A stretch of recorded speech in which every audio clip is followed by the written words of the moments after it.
Všeobecne treba povedať, že keď je vec ako termín expirácie licencie vopred známy a je vlastne známy dňom jej pridelenia, presne tak, ako je známy rok volieb v deň, keď sa voľby konajú, nie je reálne dôvodu, aby sa nerealizoval výberový postup a konanie na ďalšie zaobstaranie akejsi služby včas. Samozrejme, rôzny stupeň dopadu to má vtedy, keď sa objednáva kancelársky papier alebo tonery a keď sa objednáva život zachraňujúca služba.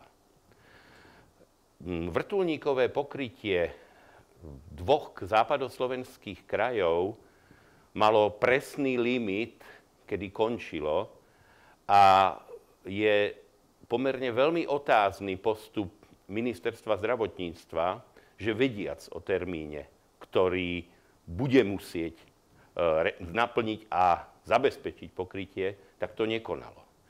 Tá obeť na živote je tragická, smutná. A nemám pocit, že treba na takejto veci akýmsi spôsobom parazitovať. Ale tá ľudská obeť mohol byť kdokoľvek z nás, kdokoľvek z našich blízkych. A ak bol dôvodom tejto obete len liknavý postup alebo pochybenie, ktorému sa dalo nepochybne vyhnúť, je dôvodné, aby sa tá vec vyšetrila, aby sa preskúmalo, kde vznikla chyba, na konci ktorej bola ľudská obeť.